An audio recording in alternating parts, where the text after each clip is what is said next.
Hari ini kita dipanggil Allah bersekutu dalam perayaan iman ibadah Kamis Putih. Di malam menjelang penyalibannya, Yesus memilih berdiam di tengah para muridnya, memberikan roti dan anggur sebagai lambang bahwa ia membagikan tubuh dan darahnya, membasuh kaki para muridnya supaya mendapat bagian dalamnya. Di bawah bayang-bayang maut, kemuliaan kasih Yesus dinyatakan penuh dengan kerendahan diri di antara umat kepunyaannya. Di malam itu bukanlah sebuah kengerian semata, tetapi sebuah babak pembebasan umat manusia oleh karya kasih Allah. Maukah kita menerima undangannya?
Marilah ibadah Kamis Putih ini kita rayakan dengan pengakuan. Pertolongan kita ada di dalam nama Tuhan yang menciptakan langit dan bumi, memelihara jemaatnya dengan kasih setia, dan tidak pernah meninggalkan perbuatan tangannya. Di dalam nama Allah Bapa, Putra, dan Roh Kudus. Amin. Kasih karunia dan damai sejahtera dari Allah Bapa dan dari Tuhan Yesus Kristus beserta saudara sekalian. Dan beserta saudara juga.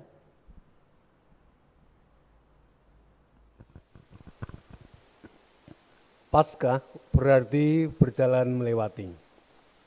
Bagi umat Israel, Paskah menjadi titik balik sejarah ketika Tuhan berjalan melewati atau menyelamatkan mereka dari perbudakan di Mesir. Paskah adalah bayangan tentang karya Allah yang menebus dan membebaskan umatnya. Tentang Allah yang mempertahankan kepunyaannya, dan kini bayangan Paskah digenapi bersama perayaan dalam Kamis Putih. Yesus Kristus menjadi domba Paskah sejati yang menebus dan membebaskan manusia dari keterikatan dosa. Roti dan anggur yang dibagikan berakar dari perjamuan Paskah umat Israel, bukan segar pembebasan diri, penjajahan bangsa Mesir, melainkan keselamatan bagi umat manusia. Kaki yang dibasuh menjadi tanda umat Allah telah ditebus dan disucikan untuk mendapat bagian dalam persekutuan dengannya.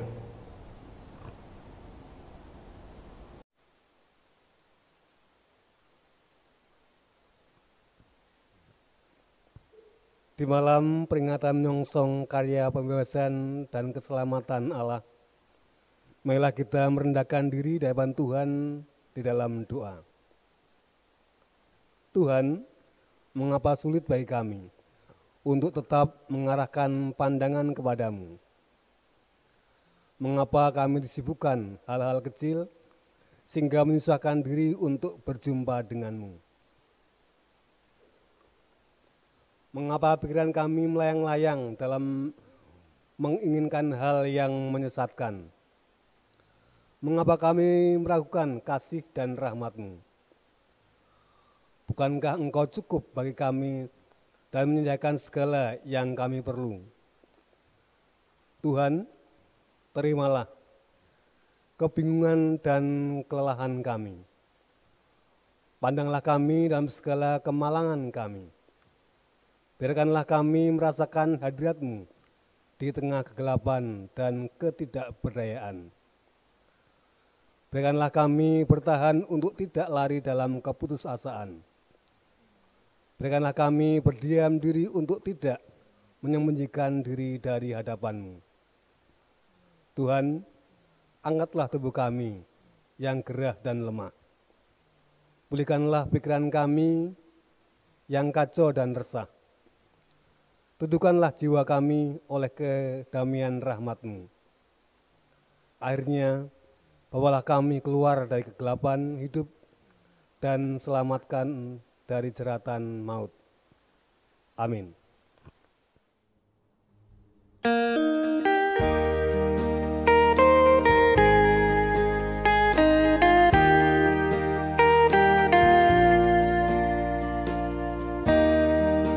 Di dalam kasih yang teguh telah datang Yesus Tuhanku, menghapus aib dan dosaku, Dia mengangkatku dari lembahku direngkuh dengan tangannya yang lembut, gelap lenyap terbitlah terang, oh syukurku diangkatnya.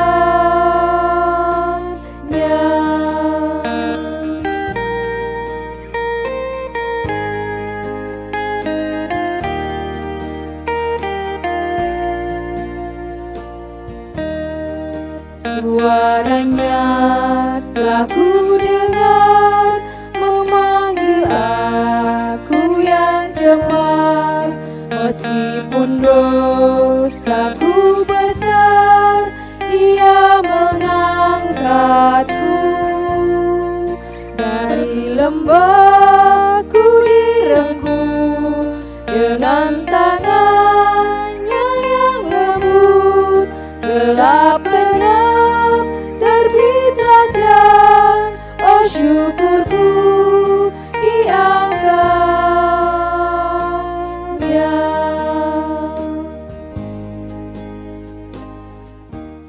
Bapak Ibu diundang untuk berdiri. Karya keselamatan Allah yang membebaskan kita juga mempersatukan kita sebagai komunitas tubuh Kristus. Seperti Tuhan Yesus yang telah membagikan dirinya kepada dunia, demikian pula kita dipanggil untuk hidup berbagi dengan sesama. Mengosongkan diri dan hidup berbagi adalah sikap menghormati perjamuan Tuhan sebagai hidup yang menjadi bagian tubuh dan darah Kristus. 1 Korintus 11 ayat 23-26 berkata demikian. Sebab apa yang telah kuteruskan kepadamu telah aku terima dari Tuhan, yaitu bahwa Tuhan Yesus pada malam waktu ia diserahkan, mengambil roti dan sesudah itu ia mengucap syukur atasnya. Ia memecah-mecahkannya dan berkata, "Inilah tubuhku yang diserahkan bagi kamu. Perbuatlah ini menjadi peringatan akan aku." Demikian juga ia mengambil cawan. Sesudah ia makan lalu berkata, "Cawan ini adalah perjanjian baru yang dimateraikan oleh darahku. Perbuatlah ini setiap kali kamu meminumnya menjadi peringatan akan aku. Sebab setiap kali kamu makan roti ini dan minum cawan ini, kamu memberitakan kematian Tuhan sampai ia datang." Demikianlah berita anugerah dari Tuhan. Syukur kepada Allah.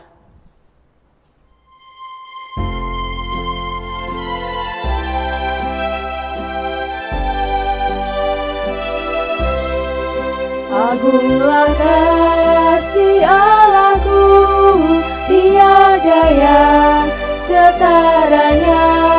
Neraka dapat direngkuh, kartika pun tergapailah. Karena kasih-Nya agunglah, Sang Putra menjelma. Dia mencari yang sesat dan diampuninya. Oh, kasih Allah agunglah, tiada bandingnya. Kekal teguh dan mulia dijunjung umat-Nya.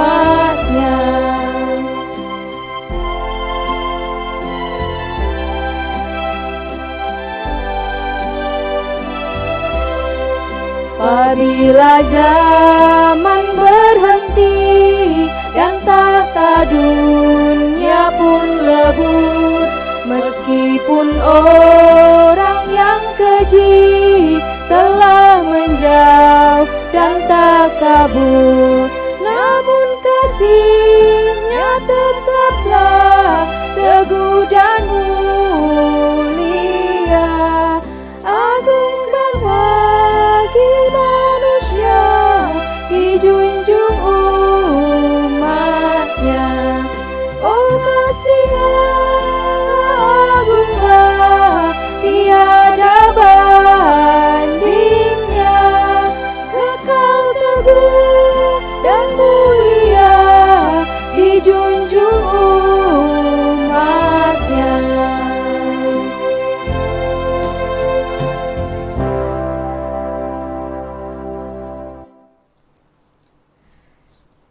Yesus membasuh kaki murid-muridnya. Sementara itu, sebelum hari raya Paskah mulai, Yesus telah tahu bahwa saatnya sudah tiba untuk beralih dari dunia ini kepada Bapa. Sama seperti ia senantiasa mengasihi murid-muridnya, demikianlah sekarang ia mengasihi mereka sampai kepada kesudahannya. Mereka sedang makan bersama dan iblis telah membisikkan rencana dalam hati Yudas Iskariot anak Simon untuk mengkhianati dia. Yesus tahu bahwa Bapanya telah menyerahkan segala sesuatu kepadanya dan bahwa ia datang dari Allah dan kembali kepada Allah. Lalu bangunlah Yesus dan menanggalkan jubahnya. Ia mengambil sehelai kain lenan dan mengikatkannya pada pinggangnya, kemudian ia menuangkan air ke dalam sebuah basi dan mulai membasuh kaki murid-muridnya, lalu menyekanya dengan kain yang terikat pada pinggangnya itu. Maka sampailah ia kepada Simon Petrus. Kata Petrus kepadanya, "Tuhan, Engkau hendak membasuh kakiku." Jawab Yesus kepadanya, "Apa yang kuperbuat, engkau tidak tahu sekarang, tetapi engkau akan mengertinya kelak." Kata Petrus kepadanya, "Engkau tidak akan membasuh kakiku sampai selama-lamanya." Jawab Yesus, "Jikalau aku tidak membasuh engkau, engkau tidak mendapat bagian dalam aku." Kata Simon Petrus kepadanya, "Tuhan, jangan hanya kakiku saja, tetapi juga tangan dan kepalaku." Kata Yesus kepadanya, "Barang siapa telah mandi, ia tidak usah membasuh diri lagi selain membasuh kakinya, karena ia sudah bersih seluruhnya. Juga kamu sudah bersih, hanya tidak semua. Sebab ia tahu siapa yang akan menyerahkan dia. Karena itu ia berkata, tidak semua kamu bersih." Sesudah ia membasuh kaki mereka, ia mengenakan pakaiannya dan kembali ke tempatnya, lalu berkata kepada mereka, "Mengertikah kamu apa yang telah kuperbuat kepadamu? Kamu menyebut aku guru dan Tuhan, dan katamu itu tepat. Sebab memang akulah guru dan Tuhan. Jadi jikalau aku membasuh kakimu, aku yang adalah Tuhan dan gurumu, maka kamu pun wajib saling membasuh kakimu.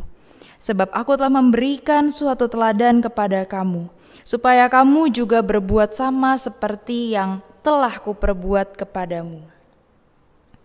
Aku berkata kepadamu, sesungguhnya seorang hamba tidaklah lebih tinggi daripada tuannya, ataupun seorang utusan daripada dia yang mengutusnya.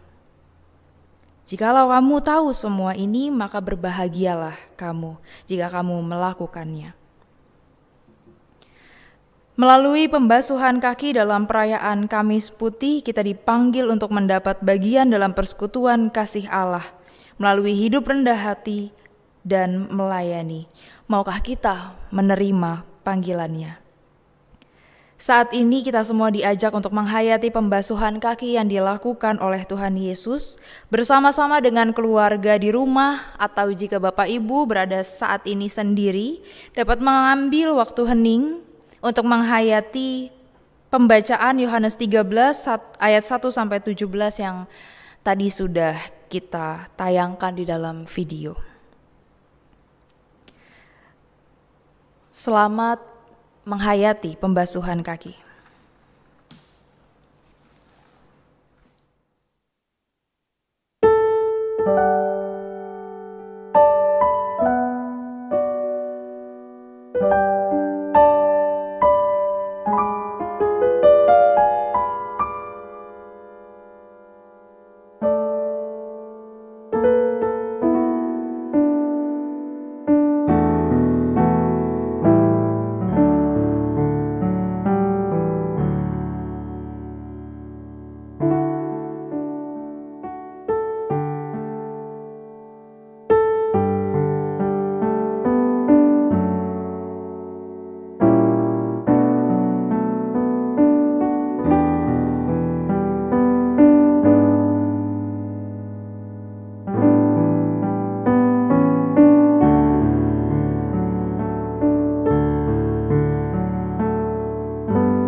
Aku mengasihi Tuhan, sebab Ia mendengarkan suaraku dan permohonanku. Sebab Ia mendengarkan telinganya kepadaku, maka seumur hidupku aku akan berseru kepadanya. Sebab Ia mendengarkan telinganya kepadaku, maka seumur hidupku aku akan berseru kepadanya. Bagaimana akan ku balas kepada Tuhan segala kebajikannya kepadaku? Aku akan mengangkat piala keselamatan dan akan menyerukan nama Tuhan. Akan membayar nasarku kepada Tuhan di depan seluruh umatnya. Berharga di mata Tuhan kematian semua orang yang dikasihinya. Ya Tuhan, aku hambamu, anak dari hambamu perempuan. Engkau telah membuka ikatan-ikatanku. Aku akan mempersembahkan korban syukur kepadamu dan akan menyerukan nama Tuhan. Akan membayar nasarku kepada Tuhan di depan seluruh umatnya. Di pelataran rumah Tuhan, di tengah-tengahmu, ya Yerusalem. Haleluya. Bapak Ibu Saudara, mari kita bersatu di dalam doa untuk mempersiapkan diri kita merenungkan sabda Tuhan. Mari berdoa. Bapa di dalam Tuhan Yesus Kristus, malam ini kami sampai pada peringatan akan malam menjelang sengsara-Mu. Tuhan, sungguh kami sejatinya memaknai peristiwa yang terjadi pada malam ini. Engkau yang membasuh kaki para murid dan memberikan teladan kerendahan hati pada kami semua. Tolong kami ya Kristus untuk dapat mengerti dan menghidupi laku-Mu dalam hari-hari kami dan relasi kami terhadap sesama. Kiranya Roh Kudus menuntun kami untuk mengerti dan melakukan. Amin. Bapak Ibu, kita membaca dari Yohanes 13 ayat 31 sampai ayat yang ke-35. Sebagai dasar Injil kita pada ibadah Kamis Putih malam ini. Yohanes 13 ayat 31 sampai 35 yang berbunyi demikian. Perintah baru. Sesudah Yudas pergi, berkatalah Yesus, "Sekarang Anak Manusia dipermuliakan dan Allah dipermuliakan di dalam Dia. Jikalau Allah dipermuliakan di dalam Dia, Allah akan mempermuliakan Dia juga di dalam dirinya dan akan mempermuliakan Dia dengan segera. Hai anak-anakku, hanya seketika saja lagi aku ada bersama kamu. Kamu akan mencari aku dan seperti yang telah kukatakan kepada orang-orang Yahudi. Ke tempat aku pergi tidak mungkin kamu datang. Demikian pula aku mengatakannya sekarang juga kepada kamu. Aku memberikan perintah baru kepada kamu, yaitu supaya kamu saling mengasihi sama seperti aku telah mengasihi kamu. Demikian pula kamu harus saling mengasihi. Dengan demikian semua orang akan tahu bahwa kamu adalah murid-muridku, yaitu jikalau kamu saling mengasihi." Demikianlah Injil Yesus Kristus. Yang berbahagia ialah mereka yang mendengarkan firman Tuhan dan yang memeliharanya.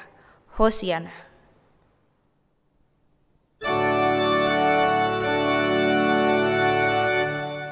Hosiana, Hosiana, Hosiana.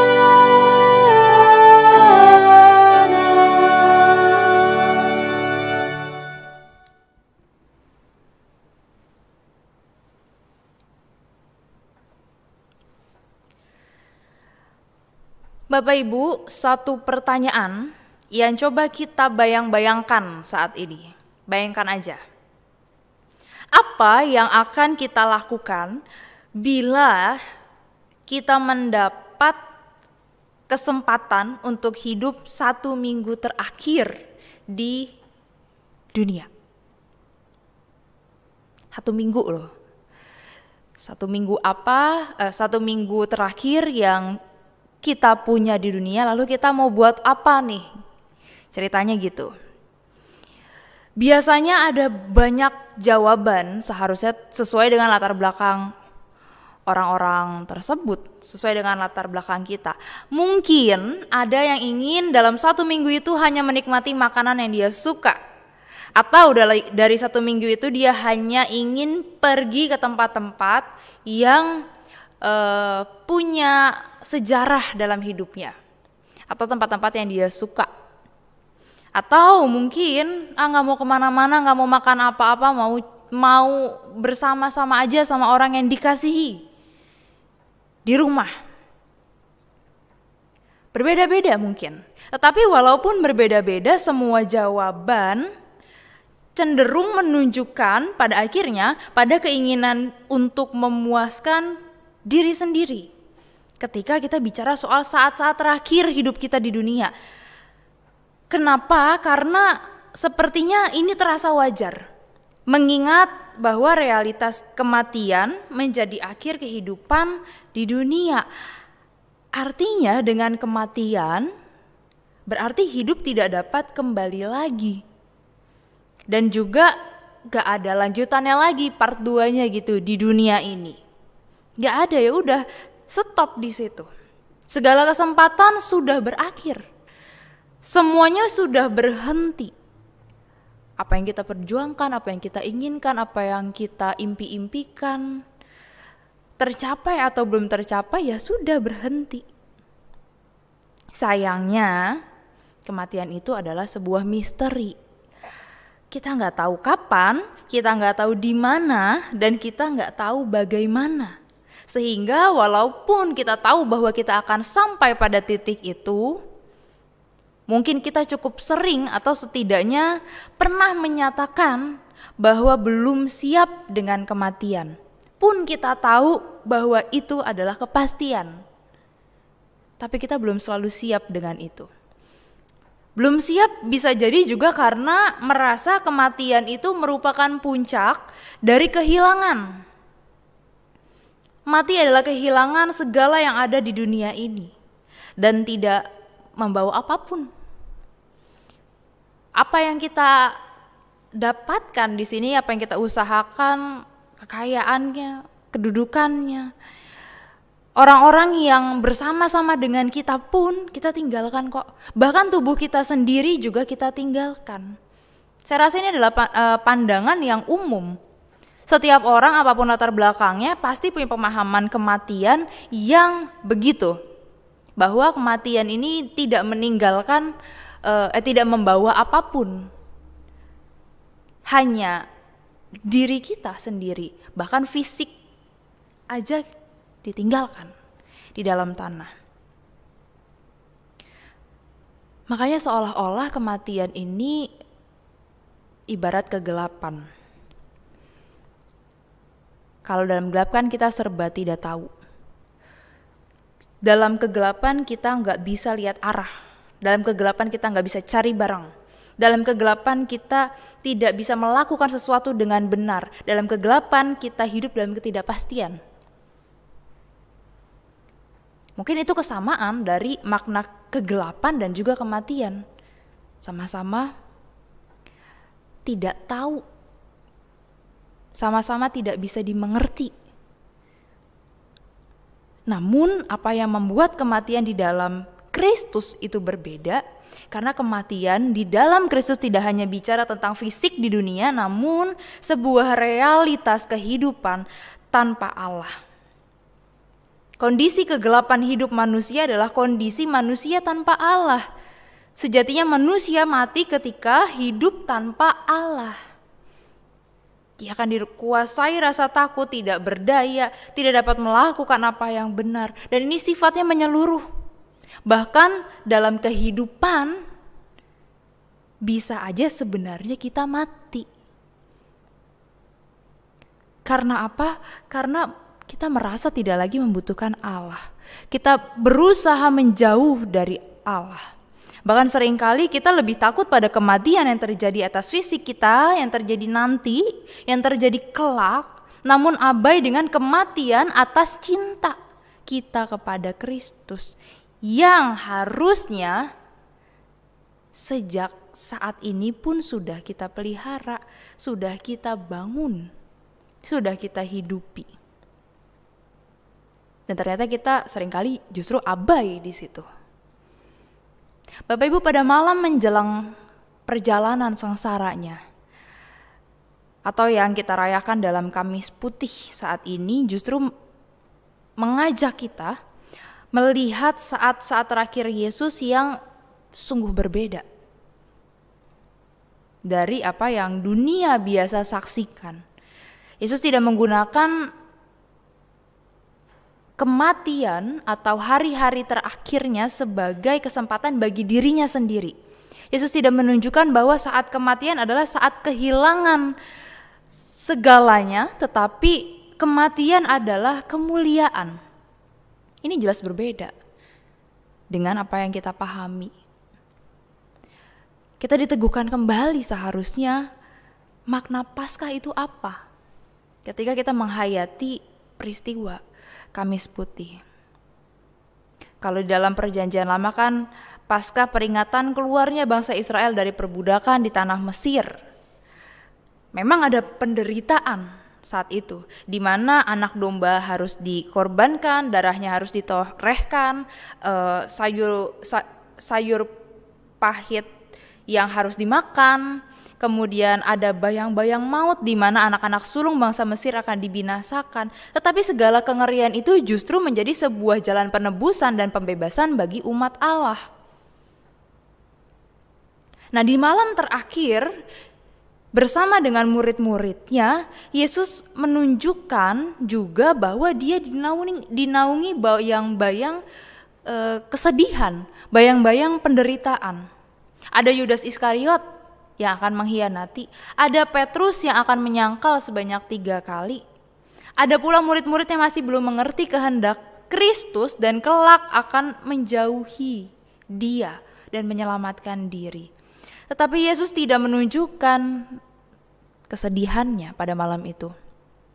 Ayat 3 mengatakan bahwa Yesus tahu bahwa Bapanya telah menyerahkan segala sesuatu kepadanya dan bahwa ia datang dari Allah dan kembali kepada Allah. Dalam situasi menyedihkan, dia tahu bahwa hakikatnya dia datang dari Allah dan akan kembali ke Allah, bahwa Allah dari awal hingga akhir pun tetap memegang kendali dalam kehidupannya.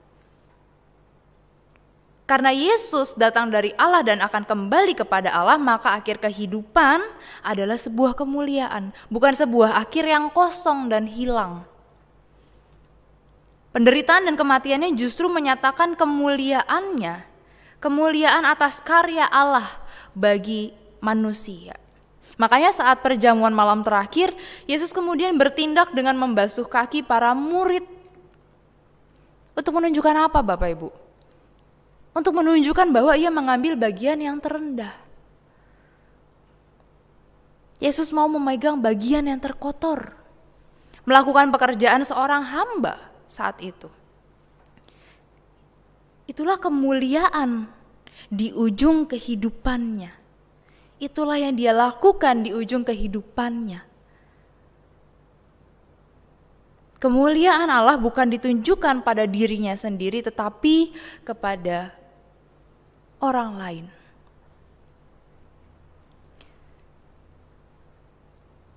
Kemuliaan kehidupannya ditunjukkan dengan melayani para murid sebagai karya penutup di babak akhir kehidupan Yesus.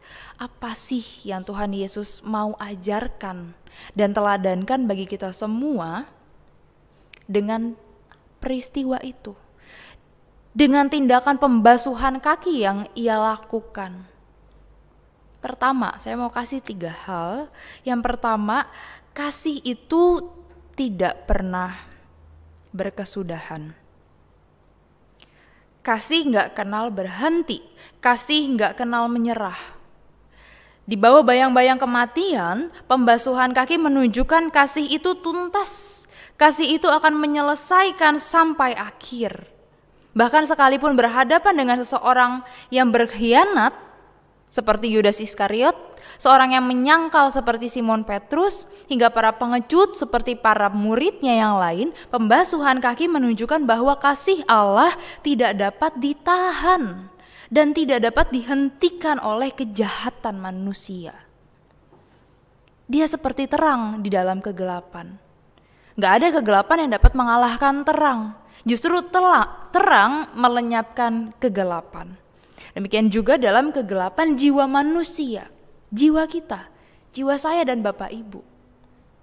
Kasih Allah justru memberi cahaya di dalamnya. Akhirnya di dalam terang Allah kita yang kalah.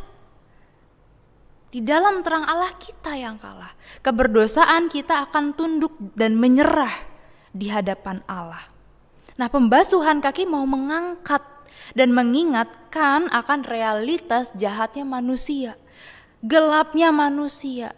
Namun justru dalam kondisi yang seperti itu Allah menunjukkan bahwa kasih-Nya mau mengubahkan. Harusnya kita pun punya kesadaran untuk terlibat, berubah menjadi pribadi yang lebih baik. Sayangnya, dalam kehidupan saat ini banyak orang yang mudah menyerah dalam mengasihi. Kita sendiri bahkan lebih mudah menyerah untuk berbuat baik, tetapi mungkin justru kita bersikeras ketika kita berbuat jahat. Kita mengeraskan hati untuk berbuat dosa. Bukannya bertobat, tetapi mencari dalih, membenarkan diri. Bahkan sekalipun sudah ditegur, misalnya udah kebentur, udah tersungkur, ya gak sadar-sadar juga gitu, gak jera-jera juga. Tapi kalau kita berbuat baik, ya, kalau kita berbuat baik kemudian mendapat tanggapan yang kurang menyenangkan, justru cepet banget bisa menyerah. Merasa tidak dihargai, merasa tersinggung, dan kita patah. Bapak Ibu, pembasuhan kaki adalah perwujudan kemuliaan kasih yang sejati, yaitu kasih yang tidak pernah menyerah dan tidak berhenti. Kasih yang penuh dengan totalitas dan tuntas sampai akhir, sekalipun di bawah bayang-bayang kematian, sekalipun ada di bawah bayang-bayang penderitaan. Kasih yang tidak berhenti. Yang kedua, kasih akan selalu mengambil inisiatif. Ini nih, kasih bukan perilaku yang pasif dan berdiam diri, tetapi kasih selalu berinisiatif dan aktif. Karena kalau kita hanya menanti untuk menanggapi, itu adalah kasih yang bersyarat. Kasih yang tanpa syarat berarti tidak menanti tetapi memulai untuk bertindak. Yang menanti gimana? Saya mau mengasihi dia kalau dia sudah berubah. Saya mau mengasihi dia kalau dia sudah begini begitu kepada saya dan lain sebagainya. Tetapi untuk ngecek diri kita duluan misalnya, kita gak punya inisiatif untuk itu. Atau kita nyamperin duluan, mungkin kita gak punya inisiatif untuk itu. Oleh karenanya, kasih yang kita mau maknai malam ini dari teladan pembasuhan kaki itu adalah kasih yang mengambil inisiatif.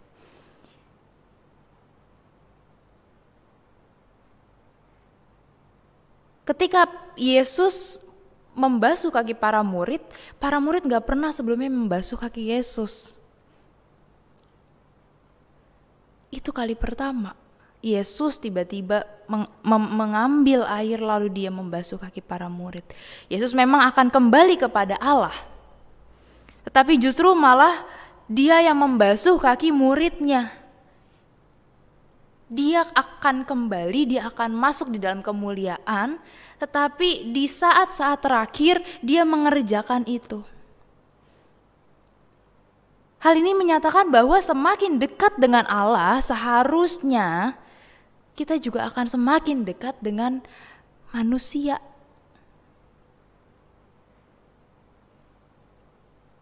Bapak Ibu, sejarah karya Allah yang kita kenal di dalam Trinitas itu selalu dipenuhi dengan kasih yang berinisiatif.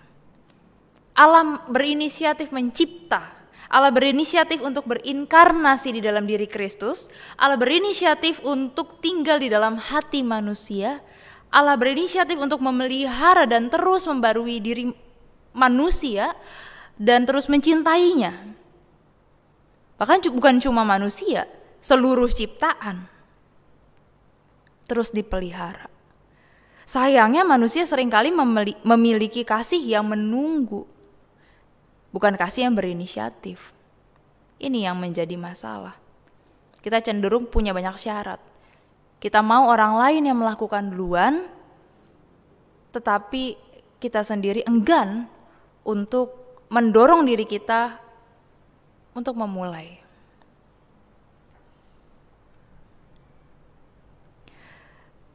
Terakhir, kasih tidak pernah merasa tinggi untuk melakukan yang rendah.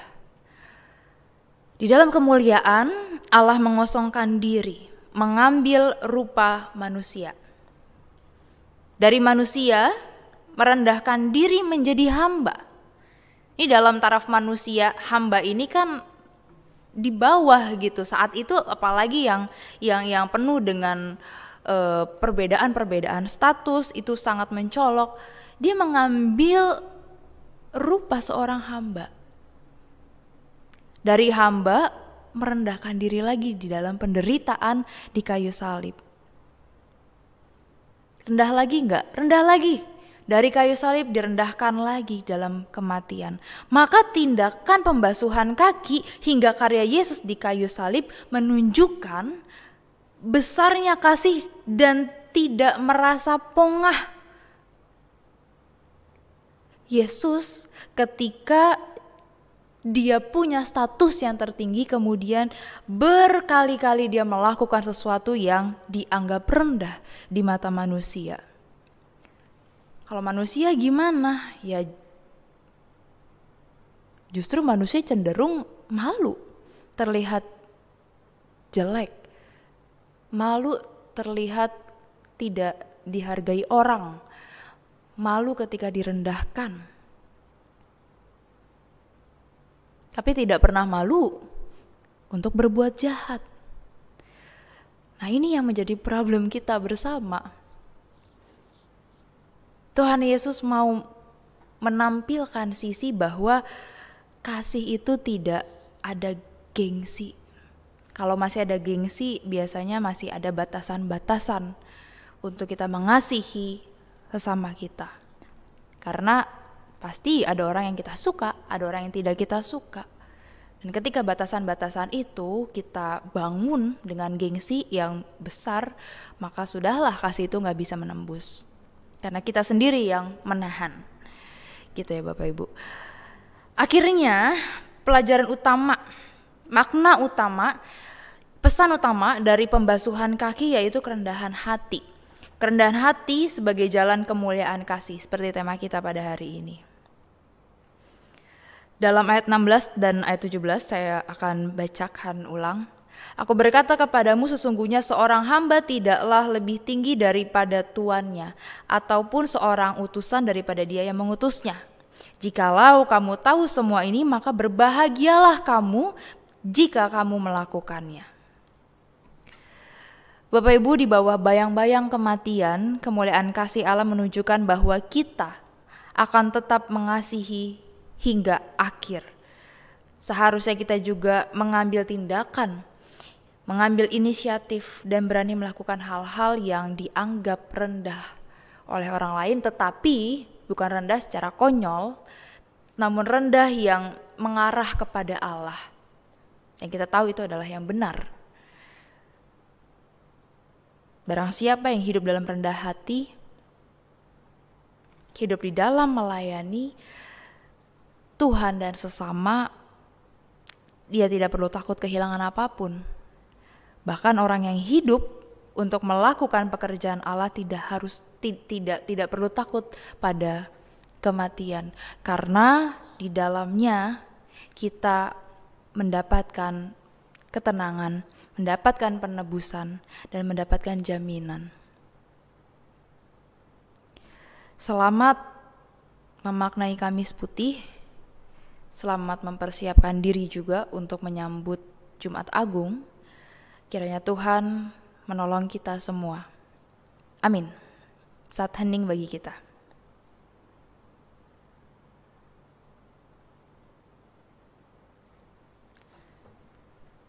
Stop record ya, Kak.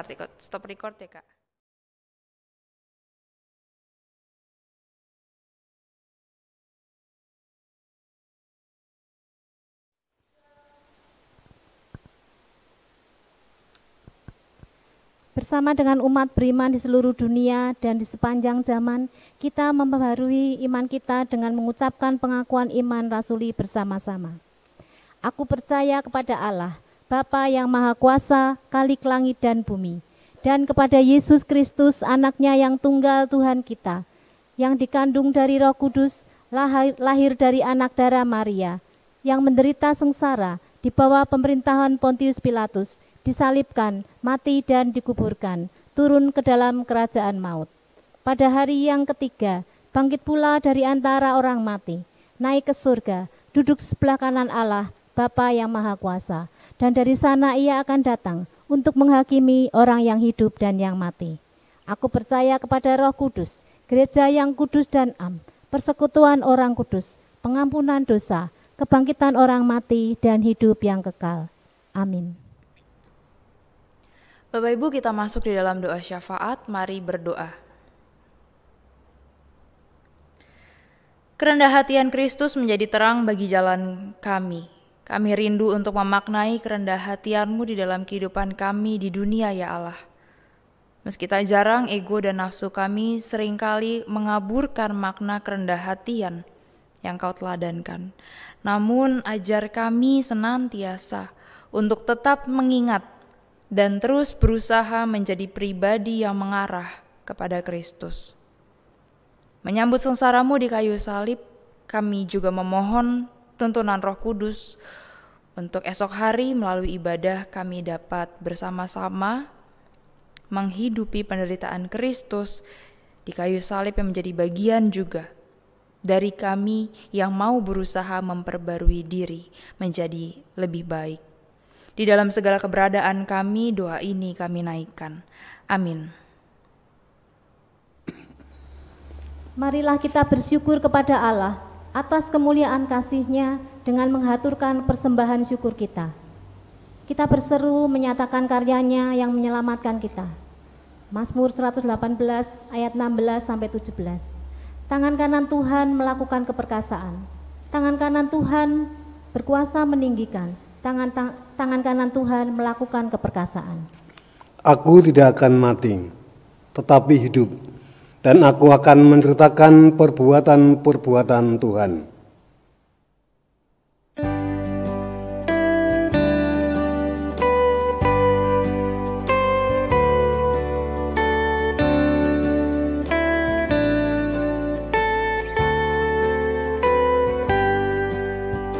Karena kasih-Nya padaku, Yesus datang ke dunia.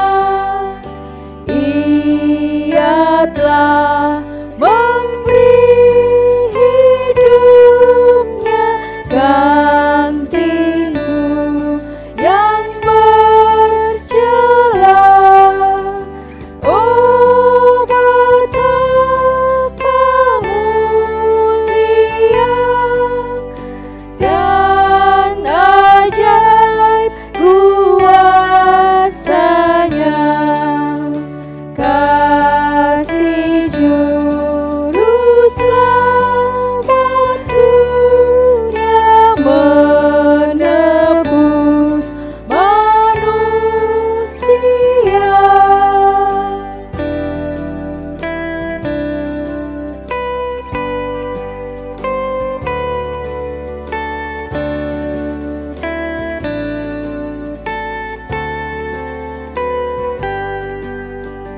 Dengan sabar dan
kita berdoa mempersembahkan persembahan kita kepada Tuhan. Tuhan Allah Bapa kami yang di surga, kami bersyukur ya Tuhan di tengah-tengah situasi saat ini. Engkau boleh izinkan untuk mengadakan ibadah Kamis Putih. Kami bersyukur Tuhan untuk penyertaan-Mu kepada kami. Dan pada saat ini kami datang di hadapan-Mu, membawa persembahan syukur kami kepadamu. Biarlah Engkau sendiri saja yang memberkati persembahan ini, sehingga persembahan ini boleh berguna untuk tugas pelayan kami di tempat ini. Terima kasih Tuhan, inilah doa kami yang kami naikkan hanya di dalam satu nama, Tuhan kami Yesus Kristus. Amin. Oh Kristus Juru Selamat, Engkau mengalami kematian seperti biji gandum yang jatuh ke dalam tanah. Bersatu dengan Engkau, hidup kami akan menghasilkan buah banyak. Syukur kepadamu ya Tuhan. Oh Kristus, Engkau merendahkan diri hingga menjadi manusia yang paling hina.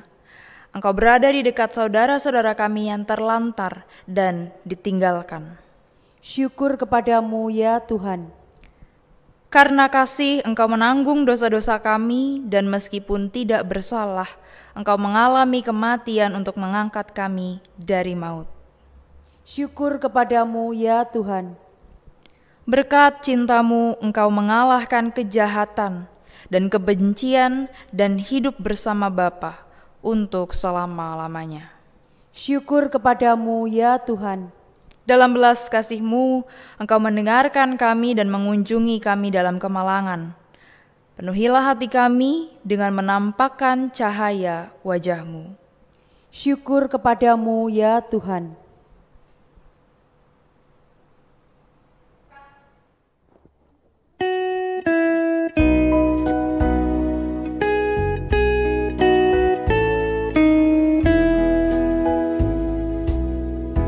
Mengapa Yesus turun dari surga, masuk dunia gelap penuh celah, berdoa dan bergumul dalam cawan pahit pun diterimanya.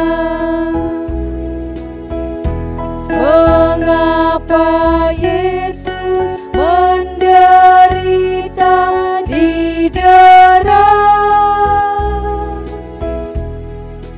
dan mahkota duri pun dipakainya?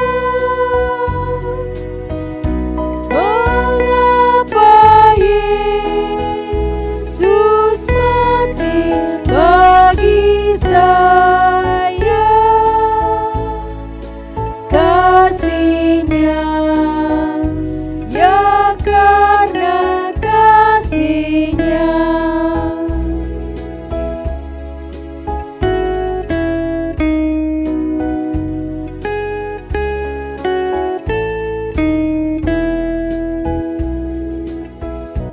Mengapa Yesus mau pegang tanganku bila ku di jalan tersesat? Mengapa Yesus beriku kekuatan bila jiwaku mulai penat? Mengapa Yesus mau menanggung dosaku? Beriku damai serta sukacitanya. Mengapa Dia mau melindungiku?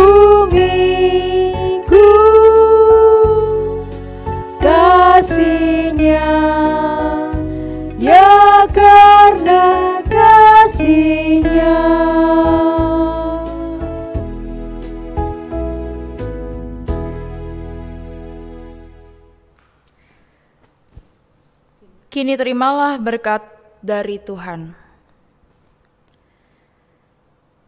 Damai, sejahtera, dan kasih dengan iman dari Allah Bapa dan dari Tuhan Yesus Kristus menyertai saudara. Kasih karunia menyertai semua orang yang mengasihi Tuhan kita, Yesus Kristus, dengan kasih yang tidak binasa. Amin.